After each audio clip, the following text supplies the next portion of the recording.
Hello everyone, this is Prachi Soni, Assistant Professor again to help you out to learn the hematological system. Let's remember the previous anatomy of the blood circulation and heart. We everyone know that the system carries all the deoxygenated bloods through the venules and veins, that is superior vena cava and inferior vena cava, that will be carrying the deoxygenated blood to the heart. But that blood is having the RBCs that were oxygenated plus hemoglobin. Once the system is giving the blood, that is deoxygenated blood, to the heart will again function to clarify the blood. This will help through the lungs. So both heart and lungs plays the vital role in the hematological system to clarify the blood and get into the oxygenation and deoxygenation blood. So whatever the blood comes from the system to the heart is being taken to the lungs through the vessels, and that is carrying carbon dioxide which is being exhaled through the lungs. Getting this?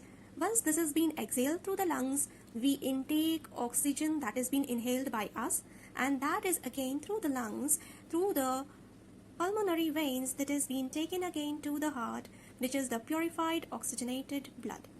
Now these RBCs here are having oxygen, so their shapes will be this. We will learn this structure later on, but first let's go through the basics. Again, this oxygenated blood is carried to the heart, and again the heart will push this blood into the system, that is again having the oxygenated blood, and oxygenated blood to the tissues will be carried out. So we are having now the oxygenated blood in the tissues and cells, that is organs, are having oxygenated blood. Let's now understand the shape of the RBCs. The RBC shapes are spherical. We just understand that it is spherical in shape, but it is almost biconcave shape. So the one which we are seeing here is 7.5 mm approximately, but the edges are 2.5 mm if we see through the biconcave shape. And this is the cross-sectional structure. Once the whole purified bloods from the lungs is being there in the veins, we can see that the RBC shapes is like now, because it's having the saturated oxygen which is binding with the HB. Okay, now aortas and arteries are carrying through the capillaries to the system and tissues. Let's understand about this RBC. Let's take a cross section of it. There is a saturated oxygen which is binding with the hemoglobin. So the hemoglobin here is the cross-sectional structure. These are the hemoglobin molecules which is made up of again gluten globin. So RBCs are having, a single RBC is having million of hemoglobin. This is now again taking the cross-sectional structure of one hemoglobin. Here we can see that hemoglobin. A hemoglobin is having lots of chain around. That is, you can see green, red colored chain. So this may be alpha globin chain and beta globin chain. So this whole heme group is one hemoglobin that contains 4 heme groups and 4 globin chains. So the heme group is having the chemical structure. Again, let's see. This one heme group is having this chemical structure which is in between containing iron. So this iron will help what to do? Carry the oxygen. So that is why it's called as oxyhemoglobin.